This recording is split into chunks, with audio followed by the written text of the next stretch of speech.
आगे हैं एसक्यूएल में ज्वाइंस। ठीक है, ज्वाइन का क्या काम है कि दो रोस या कॉलम्स को ज्वाइन करना।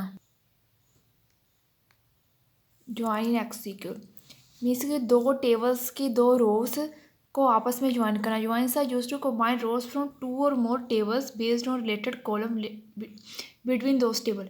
मीन्स कि मान लो दो या दो से ज़्यादा टेबल है, उनको आपस में ज्वाइन करना, उनकी रोस को ज्वाइन करके एक टेबल बनाना। ठीक है, अगर मान लो हमारा जो डाटा है ना, दो में पड़ा हुआ है ना, तो उसको हम ज्वाइन करना चाहते हैं, तो उसके लिए हम एसक्यूएल में ज्वाइंस यूज़ करते हैं। इसमें 4 तरह के ज्वाइंस है, equal joins, cartesian joins, outer joins and self joins. पहले है equal joins. Equal join performs a join against equality और matching column value of the associated table. Means के दो टेबल्स अगर हमारे पास है, उसमें से दो जो वैल्यूज़ आपस में मैच कर रही होंगी, उनको ज्वाइन कर कर वो हमें बताएगा। ठीक है, मान लो अगर एक टेबल में 1 नाम की आईडी है और दूसरे टेबल में 1 की आईडी है, तो वो 1 के दोनों आईडी को जो डाटा उसको ज्वाइन करके हमें रिजल्ट देगा, है ना। अगर मान लो एक कॉलम में 5 नंबर आईडी है, दूसरे में नहीं है, दूसरे टेबल में, तो वो हमें नहीं बताएगा। मीन्स वो डाटा का रिजल्ट देगा जो सेम होगा। इसका सिंटेक्स क्या है? Select from column list from table 1 table 2 continuous, जितने भी टेबल होंगे जो हम यूज़ करना चाहते हैं, where table 1 dot column name, table 1 का कॉलम नेम जिसके साथ मैचिंग कराना चाहते हैं, किसके साथ? दूसरे टेबल के कॉलम नेम से ना। मीन्स जो कॉलम की हम मैचिंग कराना चाहते हैं उसका नाम, टेबल 1 के और टेबल 2 के कॉलम का नाम। ठीक है, वो हम लिख देंगे। ठीक है, और आगे इसकी जो एग्जाम्पल देखिए, दो टेबल लिए हैं कि न्यू 1 का टेबल नाम का टेबल लिया है कि न्यू 2, है ना। ये इसमें क्या आईडी ली है? 2 5 3 1 4, और उसमें मैंने डाटा लिखा है कि 2 आईडी के में A2, 5 में A5, 3 में A3, 1 में कुछ नहीं लिया एंड 4 में A4। देन न्यू 2 टेबल है ना, उसमें आईडी ली और कॉलम 2। अब हम इन दोनों की पर क्या है? Matching.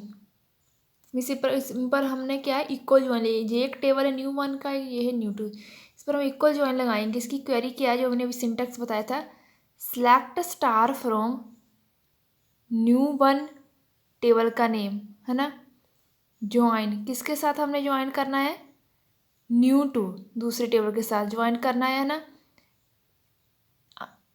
On new 1 dot ID किसको ज्वाइन करना है?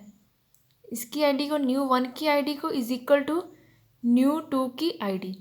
Means select star from new 1 table का नेम, ज्वाइन किसके साथ ज्वाइन करना है? दूसरे टेबल के साथ, न्यू 2 ऑन न्यू 1 किसको, कौन सी आईडी को ज्वाइन कराना है या कॉलम को? हमने आईडी को, न्यू 1 डॉट आईडी, न्यू 1 की ID is equal to new 2 की आईडी। मीन्स इन दोनों जो टेबल है वो आपस में ज्वाइन हो जाए, पर किस बेस पर ज्वाइन हो? आईडी की बेस पर ज्वाइन हो। अब देखो कैसे ज्वाइन होगा, है ना। अब पहले देखो 1 2 3 4 5, हम 5 नंबर की आईडी ली, इसकी वैल्यू क्या थी? A5 लिख ली। इसकी क्या थी? 5 B5। ये हमें रिजल्ट मिलेगा जब हम ये क्वेरी लगाएंगे। ठीक है, तो 1 पे कुछ नहीं था, कुछ नहीं है, इधर 1 पे था V1, और ऐसे में जो डाटा सेम होगा वो मिलेगा। अब इधर क्या 6 है आईडी, इधर नहीं है, तो वो हमें रिजल्ट में नहीं आएगा। मीन्स वो ही हमें डाटा शो होगा जो दोनों में मिलता होगा। ठीक है, जहाँ पर 6 था, लेकिन हमारे रिजल्ट में तो कहीं 6 नहीं आया, क्योंकि न्यू 1 के कॉलम में 6 नाम की आईडी थी ही नहीं। ठीक है, तो ये क्वेरी इसकी select star from new 1 join करना है न्यू 2 ऑन न्यू 1 कॉलम का एक टेबल का नेम, उसकी column name is equal to new 2 column का नेम, एंड देन उसकी क्या है? न्यू 2 क्या कॉलम का नाम, सॉरी टेबल का नाम है, एंड आईडी क्या है? कॉलम का नेम है। ठीक है, तो ये ज्वाइन होकर ये हमें रिजल्ट मिलेगा। ठीक है, और हमें ये 6 नाम का क्या है? ये हमें नहीं मिलेगा। क्यों नहीं मिलेगा? क्योंकि न्यू 1 के टेबल में हमें 6 नाम की आईडी नहीं है। तो ये किसका क्या काम है? ये इक्वल ज्वाइंस का काम है कि वही डाटा हमें मिलेगा जो दोनों में टेबल्स में होगा, मैच करेगा।